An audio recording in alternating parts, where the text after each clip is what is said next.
Hello Taurus friends, I'm Annie Botticelli and welcome to my Taurus March 2024 Astrology Horoscope forecast. This is for you if Taurus is your sun sign, your moon sign, your rising sign, or any other Taurus placement you're listening for. What we're going to talk about here is part of your astrological picture.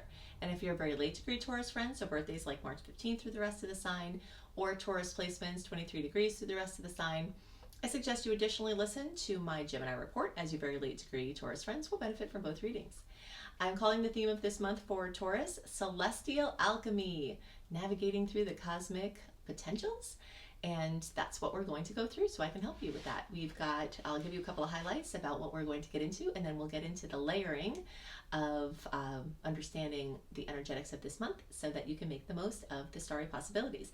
My intention is to help you align with the natural rhythms of the universe so that you can have a much easier time and have a more exciting and productive life, and get the most out of all of the potentials and make lemonade out of the challenges. And that's what I do, and that's what we're going to do today. So, the first thing is that we have more than double the sweet aspects compared to what I call the salty ones, the places where the mathematical incongruence occurs between the planetary connections. We don't have a lot of aspects this month, so it's not a very busy sky in that way, which is helpful because we do have eclipses, factoring in now, and those are very intense on their own. So it's kind of nice to not have all of those variables. So most of the aspects we have are very sweet, and we will talk about one to watch later, and we will talk about three of my favorite. Okay, so the next thing to know is that this month we've got a hybrid month where the first 3 weeks of the month are still in that go, go, go, go, go, cosmic green lights, as I did a special report on this, where all of the outer planets are going direct, the inner planets are not retrograde or in shadow period. So what all that means is that it's a time for forward movement. It's a time when it's much easier to have clarity, much easier for action, much easier for harmony and peace and not having your goals obstructed. And it's also a great time to program in a birth imprint for a new project. So anytime you start something new, when you start it is the birth imprint for that project. And so if you have something that you want to go far and wide and go as long and strong as possible for as long as possible, having an imprint like that during these type of stars is going to help you to take things further than they would normally go, because you imagine the tides are going out. So anything that you would want to go far and wide, like a message in a bottle, like getting off a deserted island without paddling as much, that is the kind of thing we want to do until around March 20th. And if you're watching this early, this window opened January 20th, got energized January 27th when the last outer planet went direct.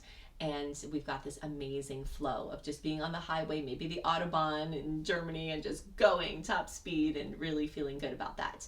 And then you'll notice, especially if you're paying attention, things will start to shift. So around March 20th, I liken this to when you're flowing smoothly, no traffic, just going direct at the beautiful pace, and then you're like, oh crap, I missed my turn. And now you have to slow down, you have to change lanes, you have to make a U-turn. So the process of slowing down that awkwardness and like making a heavy machine, object start to slow down the car, and you're like, and it's awkward and it's a little dangerous and it's a little chaotic. And now you have to slow down, change lanes to get to where you would turn around. That is the shadow period. So, for the rest of March, we've got this, and into early April, we have this shadow period that is that awkwardness, and then the retrograde will be in April, and that's where you're stationary trying to wait for the other cars to pass so you can have a clear line, and then you getting back up to speed, it will be the post-retrograde, and it will go like that. And actually on that same topic, I'm giving you the info about this month, but if you want my whole year direct retrograde astrology tides planning calendar, then search for, you can either see my secret star portal in the notes underneath the podcast or the video, or you can search for Annie Botticelli Secret Star Portal and you can get to it. And in there I always do a yearly, like more than a year ahead, seeing what the tides are so that you can make your plans. But in any case, I can tell you for March, things are going to turn around and you'll feel that. And the more you align your actions with those tides, the easier it will be. So the things to do in the first part: scheduling things, big purchases, big commitments, paperwork, investments. And of course, every individual has their own individual flow, and sometimes it just doesn't work out in those time frames and we can't force it. But if you have an awareness and you can consciously align, it will be helpful.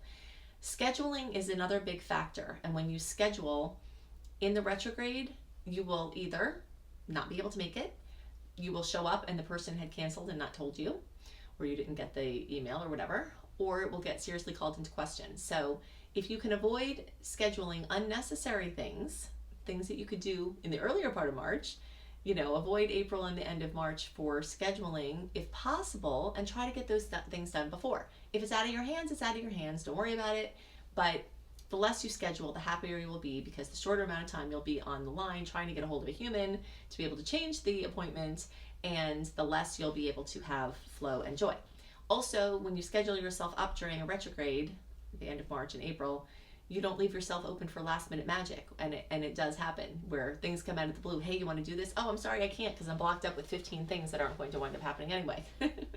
So you can avoid that by a little bit of time, at the beginning, kind of aligning doctor's appointments, labs, those kind of things will have an easier time going without a ruckus than if you wait. Okay, just going to give you two more little analogies to best understand this energy, because this is something important to get, and the more you stay in tune and think about this in March, the more it will be easier for you. First 3 weeks of March, your message in a bottle is going out on the tides that are going out. Your deserted island boat is getting off out into open waters. It's going far and wide. Now, the end of March, things are coming back. So, beach combing, you could be doing that. Things are showing up on the shore. Beach and water cleanup because the tide's bringing in garbage. Hanging out to see what creatures come in. All of those things, you hang out there and then things come to you. So it's not a time to be actively conjuring or pushing. It's a time to be sitting back and seeing what needs your attention. And things will need your attention, and then just tend to the squeakiest wheel, basically. And in our spider analogy, it's a time to weave actively weave webs all over far and wide as much as you can in the first 3 weeks, and then to pull back, pick a web, hang out. It's not like you can't travel at all, but the biggest thing is you're fixing the webs, you're going back over things that need to be worked on. You're not actively doing new things, you're dealing with what has to be dealt with. And so those can help to carry you through to understand this better. Okay, so the next and by the way, that is how we practice alchemy, right? We practice alchemy through understanding.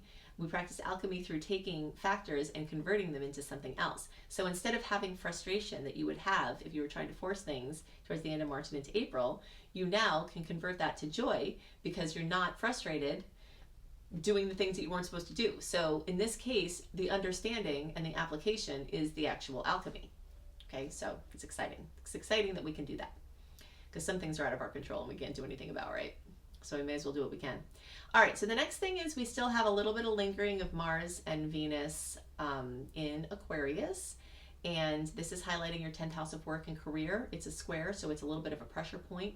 You may have some things that have to be done in work or career, or with a father figure, taking care of something with your dad or an authority figure, or tending to something. Maybe you had a ticket and now you have to go to driving school, something where there was a clash with an authority figure and now you're having to kind of mop it up.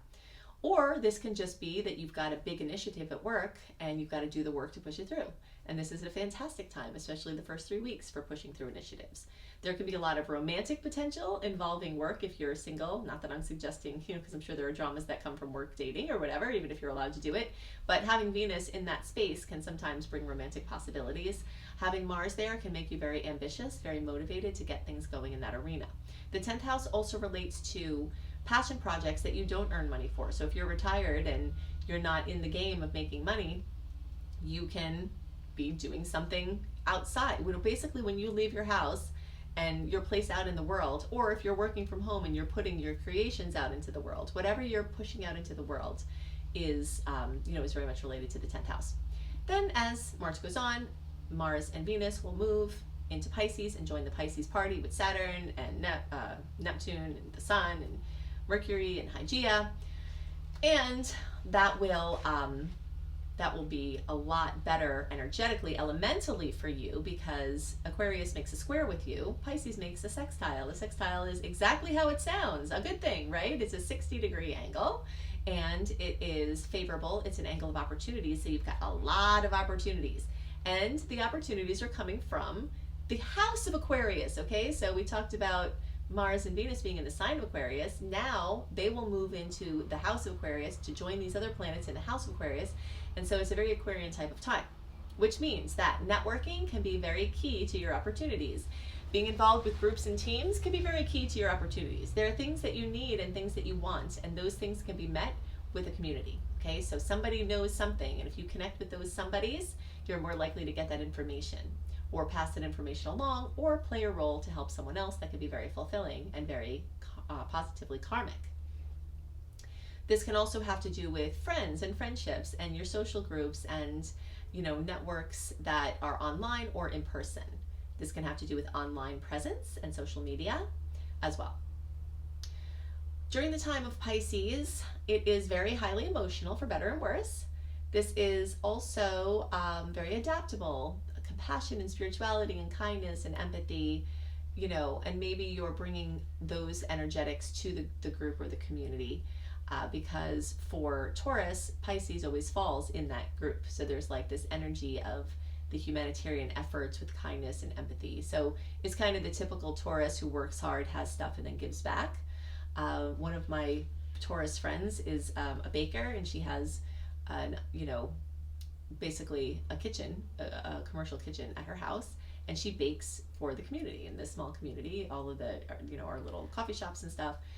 So she bakes for the community, and everybody knows her and knows her good stuff, and it's kind of like that energy is supercharged at this time, where there are all of these opportunities for you to do your thing and have great outcomes. Some challenges that come up with strong Pisces energy include indecisiveness, escapism, and procrastination. So Tauruses in general are pretty known to get stuff done, unless you have other things in your chart that take away from this. But having a lot of Pisces energy, it's kind of dreamy, it's flowy, it's synchronistic, and it's nice, and you might enjoy that flow. And I suggested, if you can, that would be a really great break for you. At the same time, this is a time where you can take a very active role in your destiny, and you might want to at least pick one or two projects or things that you can do to get done, so that you don't look back at this nice open window and think, oh man, I let the Pisces escapism or procrastination bug bite me, and I didn't make the most of this, because we'll have Mars retrograde at the end of the year. That shadow period will monopolize a lot of time. We don't have a lot of very good launching points for big projects and big things in this year. So just try not to let the procrastination or the dreaminess of it interfere with your productivity too much. But if you need a break, then maybe that is what you're supposed to be doing. And most Tauruses I know do need a break.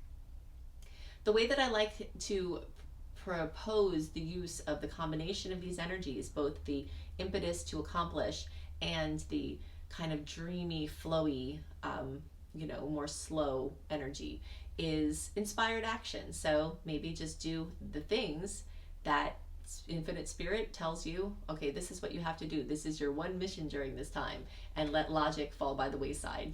Just follow that divine spark, that inspired action, and it will probably go further than if you were scrambling around trying to do a bunch of things that you don't even remember what you did. Now, along the lines of that Pisces flow, we've got a new moon on March 10th at 20 degrees of Pisces. All Tauruses can have the wonderful seed planting opportunities where you make your wishes and you align. And those of you who are within the May 5th through 15th, the closer to May 10th, the more you'll have a direct kiss from this new moon. So you might notice something extra exceptional, but everyone has access to the potentials. Okay, so now let's talk about the eclipses. More chance for celestial alchemy. Eclipses bring about storylines that are in place for around 2 years. From the beginning of 2023 through mid-2025, we have an Aries Libra eclipse cycle. I know you all are still like, whew, because you're not in the hot seat anymore. From 2021, the end of 2021 to the end of 2023, you had a Taurus Scorpio eclipse cycle, and you were getting shellacked right and left, and you're probably still weary from it and recovering from the trauma that happened during that time, or exhilarated from the positive changes, or both. But now, you're at least not getting directly targeted, unless, of course, you have planets or placements in Libra or Aries, because if you do, then those planets will be getting targeted, okay? So you'd have to know your chart to know that, but from the perspective of whatever Taurus placement you're watching for, these are not making, the direct hit the way that they were in previous years. So an eclipse cycle is a chance to bring out karmic information, karmic patterns that are no longer serving us, and a chance to clear out old energies, bring in new energies. Sometimes We want the things that come. We've been waiting for them. Sometimes things leave and we say, oh no, I want that thing back. That was the, that's my thing, whatever it is.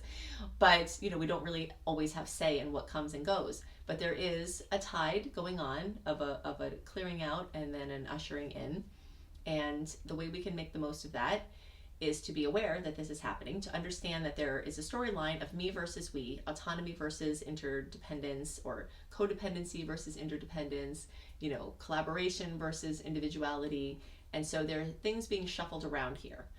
Now, specifically for Taurus, we're looking at the 6th, 12th house polarity. This is where these eclipses are occurring for you. And this has to do with the seen versus the unseen, the ethereal versus the logical, the mundane versus the mystical, and your health houses. This is your physical health and your daily habits versus your mental and emotional health, and how the way those tie together, the way they may work against each other or for each other. And so you're on a learning curve with trying to get your wellness on track, trying to honor your body as the sacred temple of God essence that it is, and to, pay more attention to your physical vehicle that is bringing you, through this life. So those things are going on. Now, let's drill down a little bit and talk about this eclipse series. So we talked about 2023 to 2025. It's happening. Storylines began then, and they'll continue now.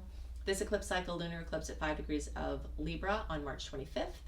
And then we have the solar eclipse at 19 degrees of Aries on April 8th. Because there is a season of eclipses, we don't just feel the eclipses on the day they happen. We feel the eclipses for the years they happen. It's like a little pot that is bubbling with possibility for those 2 years. And then every time we get closer to the eclipses, which is every 6 months, we build, it's like a bell curve of building and of manifestation, and then a waning, and then building and waning. And this happens during these different cycles during the eclipse process. So January, mid-January, started bubbling more. And now until the end of March, which will be like bubbling fully and steaming all over the place, and in April, and then it will kind of tone back down. So we've got a curve of manifestation here, a curve of intensity, a curve of information and experiences and news, and you will be seeing occurrences that are karmic coming here. Now, the good news is that the universe is trying to help you get onto your highest path, and some of that will be easy, and some of it, if we have resistance, will be hard. Resistance will make everything more difficult. And, sometimes we just have to be where we're at, but sometimes it's just time to let go of something. And that, if something has outworn its usefulness, or if something is leaving out of our control, then, we have the path of getting to the peace with it. So that being said, this is a chance for major manifestations in conquering a demon. Okay, so if you have something having to do with, because the Aries eclipse will be in the 12th house, the 6th house will be the lunar eclipse, that's the March one, but they're dancing together and their manifestations can feed into each other. So you may be confronting some mental dis-ease. This could be an addiction. This can be a fear. This can be a major phobia. This can be, like, let's say you want to see the world, but you're afraid of flying.